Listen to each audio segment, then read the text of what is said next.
Well, good morning and welcome back to the channel. Today I'm over in my local area, I guess, in Chalong.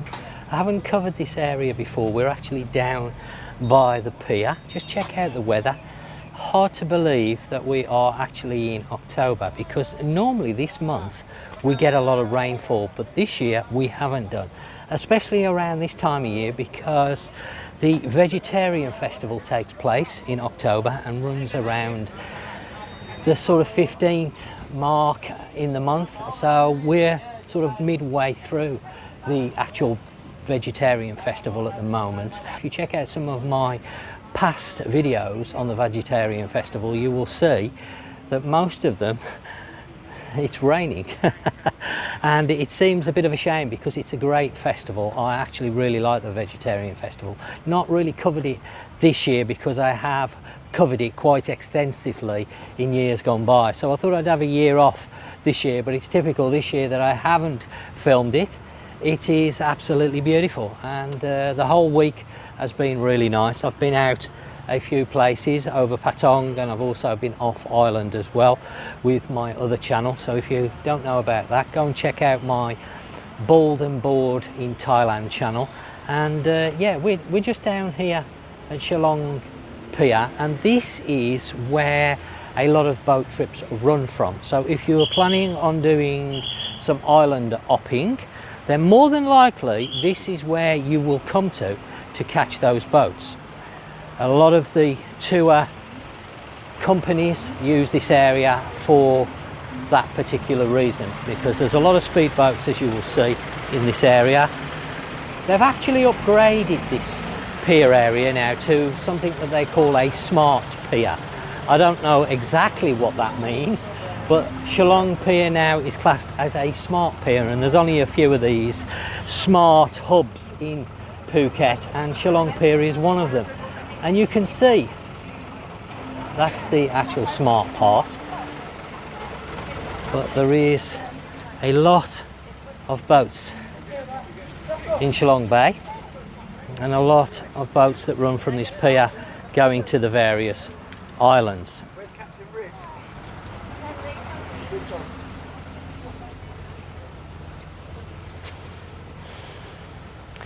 Now normally this time of year you wouldn't be able to do many boat trips, but this year is definitely a little bit of an exception, because you can see yourselves, it's just glorious. There is a little bit of cloud and there's a little bit of a breeze, but nothing to worry about.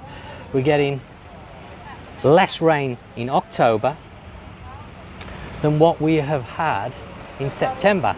And normally we get more in October than we do in September. So it's really nice. Anybody that's over here at the moment, if you haven't already checked out the vegetarian festival, then it's something that I would recommend you do take a look at. If you've never experienced, it's certainly an experience.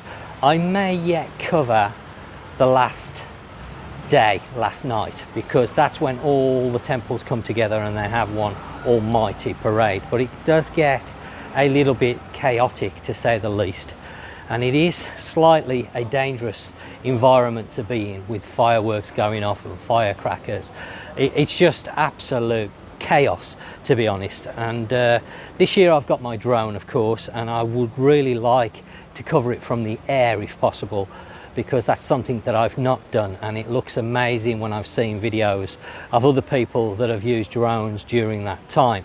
But of course you've got to plan it out and be very careful, because flying drones at night time or in the evening time can be very risky, because you can't see cables and things like that. So you have to know the area that you're flying in very well. This is another waiting area for the boat. So they've actually got two piers. There's a few shops I've noticed as well, so if you're looking for swimwear and that type of stuff, there's plenty of shops around here, because, as I say, I might cover this area in a little bit more detail because I haven't done it, and it is an interesting place to come and explore if you've not been around Chalong. Being slightly out of the tourist areas, you get a little bit more value for money when you're buying food and drink in this area. It goes a little bit further. You can see there's a few waiting areas, a few people here waiting for boats and probably the boat owners. We've got some long tail boats over there queued up as well, probably going out to the various different islands. Large car park here for both bikes and cars, so if you're coming via your own transport you haven't got to worry, you're going to be able to park here. And there is a few bars running up that road as well that's in front, so when you come back in the afternoon, if you want to grab a beer, there are a few places that you can do that. There's also a new place that's opened up. I think it's called the Chalong Bar. It's around here somewhere. I'm actually looking for it, and they do advertise on my Facebook group. Talking about my Facebook group, I would like to say a big thank you to everybody that's joined the group. It's almost at 13,000 members now, so that's phenomenal. So a big thank you to everybody. Also on my channel, we're almost now at 10,000. It seems to have taken me quite a long time to get to the 10,000 mark, and I think I'm about 200 short now from the 10,000 mark on my channel, so that's really great, and I'm really pleased about that. So again, thank you everybody that's subscribed to my main channel and the people that are also subscribing to my second channel. Of course, that second channel, let me just watch where this buzz is going. My second channel covers content outside of Phuket. Because of the COVID situation, I tended to do a lot of content in Phuket because obviously we couldn't really move around that much, and that sort of set the audience then on my main channel, expecting content from Phuket. And then once COVID disappeared, I found that when I was putting content in on the channel that wasn't related to Phuket, it wasn't doing as well, and that's why my second channel has come about. Plus I have a passion for motorbikes, as some of you will already know, and again, that sort of content doesn't suit my main channel as well. So that's why I've got the second channel. Now this is the Chalong Bar just here. It doesn't look like it's open. It's still quite early in the morning, to be honest. It's just coming up to 10 o'clock in the morning, so that's more of a lunchtime and afternoon place. But they've got a lovely spot, as you can see, overlooking Chalong Bay. Come and have a few drinks. They do some food as well. I wanted to have a look at the food. I thought they might be open for breakfast, but it doesn't look like it. And you can see there's tables and chairs outside as well. Let's have a wander in. There's no reason why I shouldn't be able to go inside and just have a wander through, because there's a few places along the front here at Chalong Pier. Not just this one place, but there's a few different bars stretching all the way down, and there's a few seafood places further down as well that are meant to be quite good. I'm trying to think of the name of the one that I have tried, and it wasn't too bad. Not the cheapest of places, I will say that, but it had a fantastic view and the food was good. So there's another one there as well. So I don't know whether they're different or the same, I don't know. I think they're different looking at this. I'm not sure if this one's actually open. Maybe, because they've got some staff there and the tables are outside, so they may do breakfast here. A cracking view. You just keep walking along, and there's more and more places as you go down the road. There's not loads, there's a few closed down unfortunately. There was a nice bar here at one time, going back about 3 or 4 years ago, but it doesn't look like it's weathered the storm through COVID.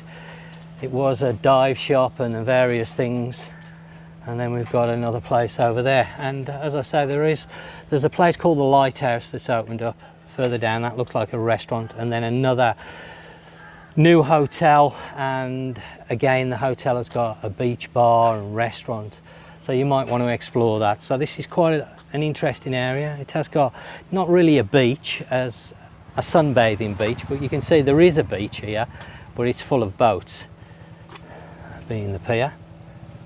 But a nice spot, really nice spot. So I thought I'd come down, being such a nice day, and do a short one on Chalong Pier, because it's somewhere that's probably overlooked quite a lot. Gift shops there, or beach stuff. You get some hats and bags and bikinis and that. again, because you're outside the tourist areas, a little bit cheaper, a little bit more value for money you're going to get in places like this. I do want to cover the Chalong area in a little bit more detail at some point in the future, because there are some really good restaurants in this area. Italian restaurants, I know there's quite a good one not far from here. Pizza restaurants, there's an excellent one just round the corner that I've been to quite a few times with Nat and Ploy, and the pizzas are superb, really are very, very good. And there's a good choice. As I say, there's the Kunjit noodle shop, the same owners that have the one in Phuket town that I have covered. Her son runs the one here in Chalong, and it's the same menu. So again, excellent food, cheap noodles, average price is about 60 or 70 baht, and really good food. So you've got a really wide choice here, and you're only really 10 minutes from everywhere. 10 minutes from Kata, 10 minutes from Rawai, 10 minutes from Nahom, Karon, maybe a few extra minutes because Karon's a little bit further down than Kata, but you get the point. You're quite central to all those locations, and you're not that far away from Central. 15 minutes to the Central Festival shopping malls. You can see there that it says Phukets Smart Pier. I'm not quite sure what the Smart Pier means. I don't know what the difference is, but there you go. But going back to what I was saying, you're really not that far away from Patong. You could probably do 20 to 25 minutes from here if you go over the hill that way. Obviously you have to know where to go. Rather than going all the way through Kata and Karon, you could go back and across through, trying to think of the area now, where the Songklad University is. I can't think of that area, what it's called.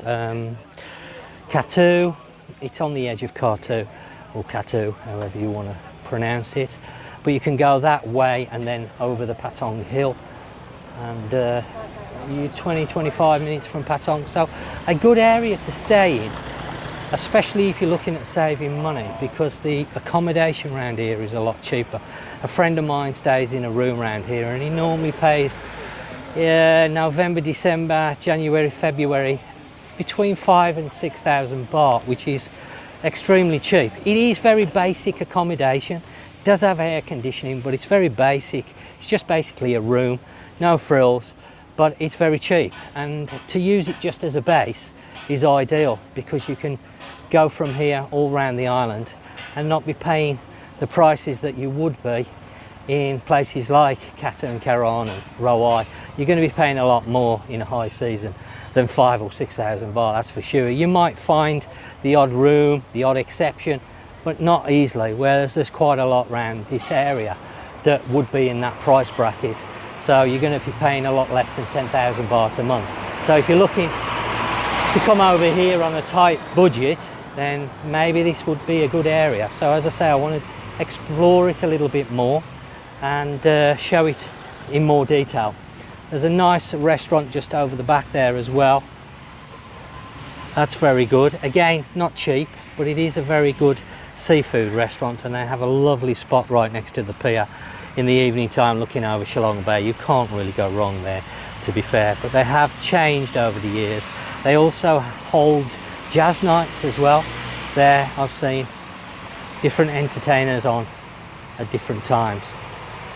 Well, I hope you've enjoyed this quick look at the Chalong Pier area, and maybe you'll be interested in coming down. I'll speak to you soon.